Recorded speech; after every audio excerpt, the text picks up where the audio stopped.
Legalese once again. This show is going to be on Landlord Tenant, and for you landlords who have apartments that are vacant at the moment or have tenants that are not paying you, you'll want to pay attention. Today I have with me two very special guests, Tom A. Gibbons. Tom's office is in Air, does an extensive amount of real estate law and also landlord tenant and civil practice. I also have with me Francine Traiger Poor, and Francine is a associate in my office in Shirley, and she has done quite a bit of landlord tenant law in the last few years, and has quite a few war stories if we ever get to that point. I'd like to start off by asking Francine to just give us a little bit of definition on what a landlord tenant relationship is in terms of either a lease or a tenant at will. Well, there are four main types of tenancies. You have a tenant at will, you have a tenant with a lease, you can also have a tenanted sufferance or a tenant by regulation. Two main kinds that we deal with are a tenant by lease or a tenant at will. Tenant at will means it's a month-to-month or sometimes a week-to-week tenancy. There are no obligations as to the length of the tenancy, and there's no obligations on the landlord's part as to whether or not he can raise the rent. It can have a written agreement governing the rules of the tenancy, which can govern utilities, pets, a lot of the same things a lease can, main difference being that the tenancy does not have a length and there's no rules or regulations regarding raising rents. With a lease governs the entire rental agreement. It's for a specified period of time. If you move out before that, you usually owe towards the end of the lease. Landlord cannot evict you unless you break the lease. And it also governs the same kind of rules as a written agreement with a tenancy at will, as far as what you pay for, whether or not you can have pets, what kind of guests you can have, and the other rules and regulations of the tenancy. Okay, and as far as the two different kinds of tenancies that we're talking about, the lease and tenant at will, do they have to be in writing? A tenancy at will does not have to be in writing, and if it's not in writing, you have absolutely no rules regulating the tenancy. There's no rules as far as, again, pets or utilities or guests or who has what duty. A lease does have to be in writing, and usually a rental agreement with a tenancy and will is recommended for the protection of both sides. Okay. If you don't have a tenancy at will in writing, though, there are certain regulations that the state has promulgated that would require that the landlords act a certain way and the tenants act a certain way. Is that not true? It is. The tenant's main responsibility without anything in writing is to act in a tenant-like manner. Okay. And that's about it, and pay their rent on time. As far as the landlord can't charge for heat, they can't charge for hot water, they can't charge for electricity unless the agreement is in writing. They can't forbid pets unless the agreement is in writing. You know, Fran, I think that's a good point, and particularly the utilities. A lot of times I've talked to landlords after a problem has arisen, and if it's not in writing, then you can't charge the tenant isn't responsible to pay for the electricity or the other utilities. And it's frustrating for landlords when they come in and you tell them that, and they say, well, geez, wait a minute, the tenant and I agreed, and they know they're responsible. But the fact is, if it's not in writing, then the tenant is not responsible to pay. And it could be very problematic for a landlord if that tenant has been there for 5 or 6 years and doesn't have that in writing. The landlord could potentially be responsible to pay back all of the utilities that tenant paid. So I think that's something that landlords really need to be aware of. And in fact, in situations such as utilities, you actually have to have separate meters. They can't be the same meter unless it is a meter primarily used by the tenant, and you then have the agreement that the tenant will pay all of the expense, right? Correct. Yeah, and that goes for gas and oil as well? It does. Well, of course, if you're oil going would be a to tank. charge separately? But it would be on a separate, would have to be on a separate tank. Right. And so, I mean, that is a good point. And Fran, I was going to say that, you know, that's one of the things where I've seen a lot of landlords fall into a trap. And again, it's very frustrating for them when they come in and realize that, geez, that's a potential liability on their part. Well, I think the point is having it in writing. Correct. And as long as you've covered all the bases and mentioned all of the areas of both payments, expenses that you're going to charge the tenant for, and the tenant understands that, then I think you're probably in good shape. Agreed? Yeah. Another big advantage of having it in writing is if you do have to bring an eviction against the tenant with the tenant at will, you can put a provision in there where the tenant will be responsible for your legal fees. Because frankly, an eviction can get expensive. Right. Good point. What about increasing the rent, Tom? How does a landlord go about? I know landlords have this notion that they simply call up the tenant and say, starting next month, your rent is $750 instead of $650. How do you go about increasing the rent? That's another trap for the unwary landlord is, and I think the tenants forget too that the market controls the rent, with the exception of some areas that are controlled by rent control. So disregarding any potential special regulations like that, Right. a landlord can charge whatever he or she feels is appropriate, and if someone rents it, then that must be fair market value. However, once the tenant is in there, the landlord has to do certain things in order to raise that rent. You can't just call up and tell the tenant, okay, next month your rent's going from $800 to $900. The appropriate way to do it is to give a notice to quit with an offer to enter a new tenancy. So you would receive a notice to quit, and it would say, your tenancy terminates at the end of the next term. However, I'm willing to enter a new tenancy with you at a higher rent. And that's another thing that I often see where landlords fall into a trap. They don't do that. And a lot of times they say, well, geez, I don't really want to give the tenant a notice to quit. All I want to do is increase the rent. Right. The problem is if you don't do it that way, and even if the tenant says verbally, okay, I'll pay that higher rent, if they don't pay that higher rent next month, you can't bring an eviction action based on the fact that they didn't pay the higher rent. Right. So it sometimes is uncomfortable for the landlord to say, I'm going to give a notice to quit with that offer to increase the rent. Now, having said that, there really isn't, it's the market that controls. You can't raise the rent for an illegal purpose, such as if your tenant had called the Board of Health for an inspection, you can't retaliatorily raise the rent because of that. But other than that, the market controls the rent. And if you wound up going to court on an eviction for the lack of payment of the increase in the rent, the only thing the court would find is that the tenant is liable for the old amount of the rent up through that period of time, right? Correct, and And you wouldn't get the eviction. That's correct, and Right. maybe they've been paying that amount, and if you've been accepting that amount, then you're really not going to get far. You're going to spend time and effort and not get possession of the unit. Right. So it is something that you got to be careful of. Yeah, having said all that, also though, you got to keep in mind if the landlord gives a verbal increase of rent, and the next month the tenant pays that rent and doesn't object and continues to pay that rent, in that case, in the future, the tenant wouldn't be able to say, wait a minute, he didn't raise my rent properly. It would be considered an acceptance of the new tenancy. Right. And again, that's very specifically for tenant at will, because of course with a lease, the lease terms would control when you can raise the rent. With a lease, the tenant can't just arbitrarily raise the rent in the middle of the lease. Fran, I'm wondering, and this came up just recently in my practice, is I see a lot of these automatically extending leases. And that can be good or bad depending on what happens. I've seen it work both ways. I've seen it where a landlord unwittingly used a automatically extending lease, and 2 months after the lease term expired said, geez, I meant to raise the rent back in January and I didn't do it. And I said, well, you're going to have to wait until next year because you can't do it in the middle of the lease. Recently I had a tenant came in who was purchasing a home and said, geez, I'd like to get out, and they tell me I was supposed to give notice last month and didn't do it. And technically that tenant is responsible for the rest of the term of the lease. Yeah. So that they can be dangerous if you're not aware of the time frame. On both sides. On both sides, On both right. sides. Yeah. But again, one of the advantages, even a tenant at will, of getting the rental agreement in writing is you can put a clause in there that dictates how the rent will be raised. If you put a clause in your tenancy agreement that states, I will give you 30 days notice when I'm raising the rent, then that's what you do. You don't have to go through the notice to quit if you've outlined the procedure in writing in an agreement. Right. Okay.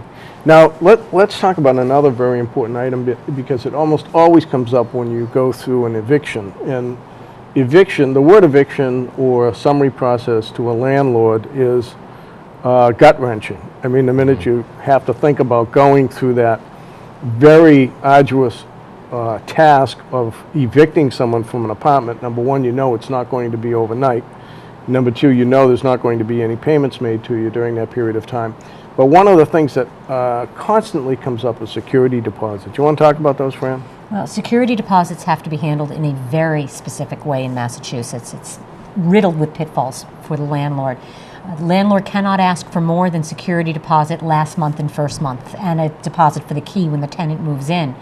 The security deposit must be placed into a Massachusetts bank under its own account number. The account must be held jointly by the landlord and the tenant. You must give the tenant a copy of the account number and a passbook or a receipt for the amount that was deposited. At the end of each year, the tenant must receive either the actual interest that account has received, or you can offer the tenant to remove it from 1 month's rent, whatever that interest might be. At the end of the tenancy, if you're going to keep any of the security deposit because of damages to the apartment, you have to provide receipts, you have to provide itemized bills of the damages that were repaired, and of course that ties in with the statement of damages when you first move into the apartment, which had to be filled out. Now talk about that, because that's pretty important in and of itself. The statement of damages is sort of setting the bar of what the apartment is like. With the statement of damages, you walk through the apartment with your tenant and note everything that's wrong with it. Have the tenant sign off on it and you sign off on it and put it someplace safe. When the tenant moves out, any damages that are done, that way you have proof that the tenant actually did the damages. Now you can't charge for normal wear and tear, but you can charge for damage to the apartment, provided that you provide receipts for any of the repairs that were done. If you don't do it exactly right, you can actually be held liable for triple the security deposit. Okay, now the tenant has the right to take that statement of damages that you've completed with anything that's wrong with the apartment on it, and they have, 15 days to return it to the landlord? Yes, at the beginning with of the any tenancy. notations that they may have found in those 15 days that you didn't find when you walked through, and then as long as the two of you accept that at the end, that is setting the bar for that apartment. Exactly, Right. and that's another pitfall that landlords fall into, is they give the tenants the statement of damages and never bother to get it back. Or the tenant's been there for Right, 5 years right. and I don't know what happened to the statement of damages. If you don't have it, you can't charge anything against that security deposit. It has to be returned to the tenant in full. How much of a security deposit can I charge? No more than 1 month's rent. Okay, and that's also true on the last month's rent, regardless of what it might wind up being at that time. You can only charge 1 month's rent at the time that you rented the apartment, correct? Well, you can increase the last month's rent as the tenancy. If your rent increases, you can ask the tenant, hey, your rent went up by $100, I need another $100 to put towards your last month's rent. Okay. That's perfectly acceptable. You don't have to pay yearly interest on the last month's rent, which is another reason to specify what you're charging the tenant. If you want last month's rent, you don't have to pay interest yearly. You do have to pay interest at the end of the tenancy, and you don't have to go through the whole statement of damages and receipts. You just keep it as the last month's rent. Security deposit has to be handled differently. Okay. And a couple things to keep in mind, as Fran says, the last month's rent doesn't have to be in a separate interest-bearing account.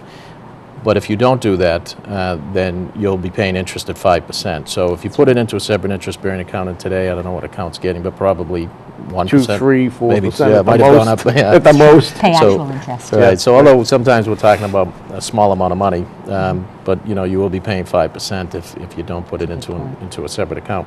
I often do see situations where multifamilies are being transferred, and it's very important for a buyer of multifamily to realize that they're responsible for what their prior landlord did with the last month's rent and security deposit.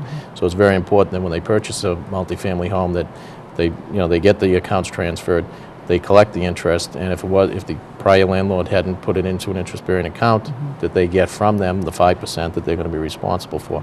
And I see that happen a lot where buyers don't do that, and they could get stuck footing the bill for return of those deposits. Right, and that also goes for the statement of conditions, and if there's an agreement, the agreement, because you're basically assuming that agreement. Right. Although it's a little bit aside of what we're talking about, what I like to do in that situation is, if I'm representing a buyer of a multifamily, is get the tenants to sign some acknowledgement that I'm That it could be I assigned. paid a last month's rent of X and a security deposit of X. I don't have any problem with the apartment, so you have a baseline to run from there. Right, right. Speaking of that, another good idea, if you're not going to collect a security deposit or last month's rent, is to have the tenant sign off on the fact that they have not paid security deposit or last month's rent. I've had evictions where the tenant claims, well, you never returned my security deposit. The landlord's saying you never gave me one, and it's a he said, she said. We've got no proof either way. What do you think, both of you, about security deposits and last month's rent being paid on the installment plan? You I don't see know, that I a guess- lot. Yeah. You see that I a guess so. lot. And you tend to run into some troubles with that. Something almost always goes wrong. Right, it is a recipe for disaster. Yeah. You know, I think that's where a lot of landlords get into trouble, because it's a relationship that at the beginning, like any relationship, the expectations are great, and you know, geez, I don't want to put the guy in a spot he can't afford the full security deposit of last month's rent. But you got to remember that, you know, it is a business, and Right. it does have ramifications down the line, and clarity at the beginning is so important. I don't know what you tell your smaller landlord tenants, Fran, but I oftentimes, if we're talking about a landlord that might have 3, 4, 5 units, it may not be the best idea to take a security deposit. The administration involved in it is so intense that in my experience, you know, if there's a lot of damage to the apartment, it's probably not going to cover the damage. Exactly. And the fact that you don't have a security deposit doesn't mean that you can't bring suit for damage to the Right. apartment. You can always bring suit. And a lot of times with the smaller landlords that just don't have the staff to run and satisfy the requirements, I'll say, look, you know, you're probably going to get yourself into more trouble than it's worth. Very true. I think many times what they ought to be doing is, at least on a fairly frequent basis, annually, or every other year, be visiting a lawyer that does landlord tenant, sit down to see if there's any changes made to any of those very intense laws. But in our office, we typically can set them up with, here are the documents. You need to fill them out with every single tenant that you have.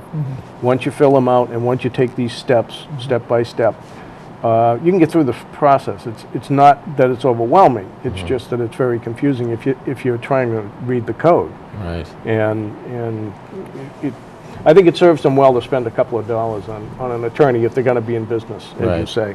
I agree. What about damages? I've got a security deposit. It's $800 because my monthly rent's $800, so I held back a $800 bill. And I've got damages to the apartment when the client walks out. How do I go about using that $800, or how do I go about collecting anything over the $800? Sure. Well, if you have the security deposit, and assuming you've done everything properly, the other trap, because there's just so many traps along the road, but the other trap is that if you're going to keep that security deposit, you need to give notice to the tenant, and you need to do that within 30 days of them leaving the apartment. So you have to specifically state what the damages were, how you applied that money, and you really should have receipts. Sometimes you know, geez, well, I didn't do the work, but but those were the damages, and in my opinion, you really need to have done the work, incurred the fees in order to keep the security deposit. And as I mentioned earlier, if you didn't have a security deposit, you can still go after the tenant for damages. And if the damages exceed any security deposit, you can certainly file a separate action. Kind of brings me back to the idea of if you have a landlord come in and they haven't satisfied all the technical requirements of the security deposit, and I know that, and we're bringing an eviction action, I'll often have to break the bad news, and my suggestion is that, look, we need to return that security deposit now. It's very hard for a landlord to accept that. Wait a minute, they owe me $4,000 in rent, and you're telling me to return $1,000 to them now before we even get to court? Right. But what that does is it limits their liability, because this is a possible triple damages. The consumer protection law would possibly allow the court to impose 3 times that security deposit as a penalty. So better to do it at the beginning and later on. And really, the landlord has to do that when a demand is first made.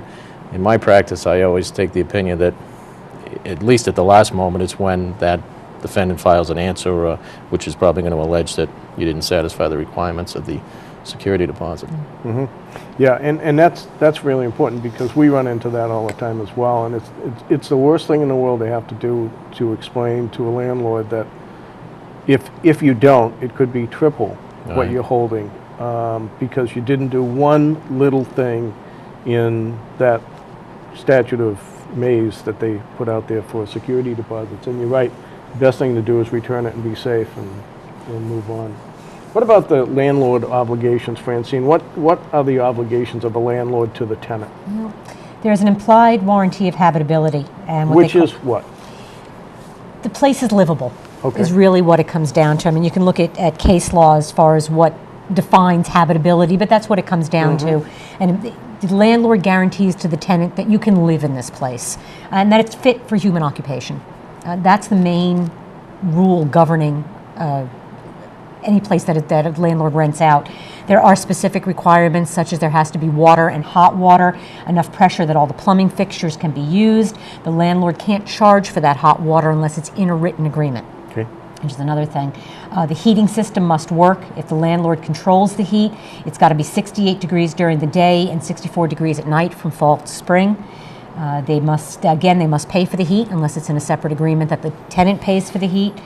The structure, the foundation, floors, walls, doors, windows, ceilings, all have to be in good repair. The premises have to be free of rodents and insects. It has to be free of dampness. There can't be any water coming in. The kitchen has to have a working stove. It has to have an outlet for the refrigerator. If the landlord does provide the refrigerator, that must be in working condition. Right. The sink has to be big enough to do the dishes, and it has to be free of lead paint if a child under 6 is going to live there. Right. Landlords are also responsible for snow removal. All of the doorways have to be free of snow, but they're not required to shovel the walk or plow. Again, something you'd want to put into a written agreement that your tenant is responsible for clearing off the walkway.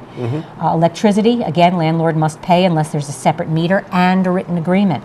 Same goes for gas use. There has to be a written agreement and a separate meter. Has to be provided by the landlord.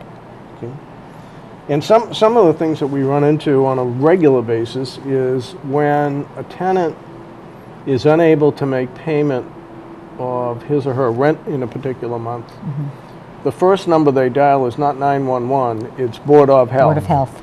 And that is to report violations of the sanitary code. Correct. What are they, Tom? Give us some examples. There's a large number of sanitary code violations, and you can actually get a copy of the book, well, at the bookstore at the Secretary or the State House, but of course it's I know it's on the web on a couple different sources. But it's a good idea to take that checklist before you rent an apartment and go through and say, do I meet all these requirements? But the big ones are some of the ones that Fran had mentioned, but the big one is heat, water, bathroom facilities, a stove, rodent control, anything that's going to possibly impair the tenant's health or safety. Those are the big issues. There are some other, what we'll call them minor violations, such as the landlord's contact information has to be posted if it's more than a 4-unit or 4 or more units, something that's often forgotten. But when the Board of Health comes in, if they're called, they'll fill out a report and they'll say exactly what sections of the code you violated. Some of those need to be fixed in 24 hours, such as heat and water supply. Some of them need to be fixed in 5 days, and some of the other ones, like not having the landlord's contact information, is a 30-day repair. But the thing about those Board of Health reports are that you're not able to relet that apartment so until it's been re-inspected. So you might have a tenant that moves out and you've got this outstanding Board of Health violation, then the appropriate way to do it is to fix the problems, have it re-inspected before the next tenant moves in. You also have some local ones, don't you, such as ceiling heights and things like that that are people are unaware of. I mean, they set up an apartment in their attic and they think that they're on Easy Street, and all of a sudden they find out the ceilings are too low. The ceilings are too low, or there's not enough window space or window surface. I had a case like that where and this is where having a writing is so important, because in this particular case, the landlord said, well, I never told them they could live up in that attic space, and the tenant says, oh yeah, they did. They knew I had 3 kids and I needed that space. Well, when the Board of Health came out and there was 1 window in that space, and they put it through a formula and they figured out that there wasn't enough natural light coming in through the window surfaces, and that was a violation. Very difficult violation to fix in an older home. Right. But there are local regulations also in addition to the state sanitary code. And there are also some pretty minor ones like tiers and screens and things that Doorbell at the entryway of a multifamily and I mean, if the Board of Health walked through my house, I'm sure that I wouldn't be able to live there if I were a tenant. Right. I mean, it's true of any house. I think has some things wrong with it. Right. And in other cases, like you say, what we might consider minor, in a 4 or more unit building, you have to have a buzzer that opens the door. Right. Well, I had a landlord who had a very old home, and it wasn't easy to wire each unit with a buzzer that would open that front entry door. Right. Termination of tenancies. I want to talk about that because we're starting to run down a little bit on time, but I want to make sure we cover that. Nightmare, yes, in almost every case. Yes, another opportunity for problems. Right, a lot of times you might have a landlord that says, oh, I told the tenant that they need to be out next month, and they didn't get out. Can you go file suit right for me, now today, so I can get them out? Maybe I'm selling the property. But there's a right way to terminate a tenancy. And again, there's a distinction between a written lease and a tenant at will. If you've got a lease, then it has to be done by the terms of the lease. So I'll focus on sort of a tenant at will situation. You can do an eviction or a notice to quit for non-payment of rent, or for cause or without cause. So if the tenant's not paying rent, you do that with a 14-day notice to quit. It has to be served by someone over 18, but you don't have to have a constable serve that notice to quit. But you have to get actual service.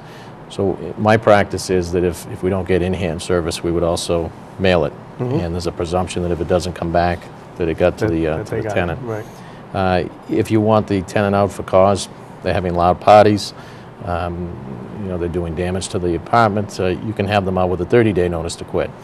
And that has to be served within 30 days or a rental period, whichever is longer. So you're going to make sure that you serve it on or before a rental due date, and it terminates at the end of the next rental period.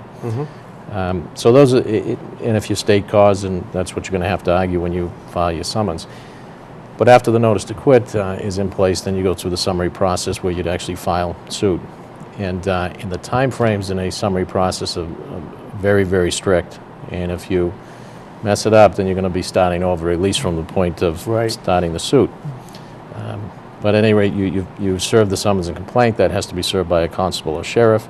There is a right to, well, the tenant should file an answer. There is a right to discovery, so the tenant can propound discovery on the landlord. Landlord can propound discovery on the tenant. Assuming you get there in your day in court, I find, Fran, that although there are specific rules that govern a summary process, it is a much more informal process than say, what we consider a regular civil lawsuit. Right.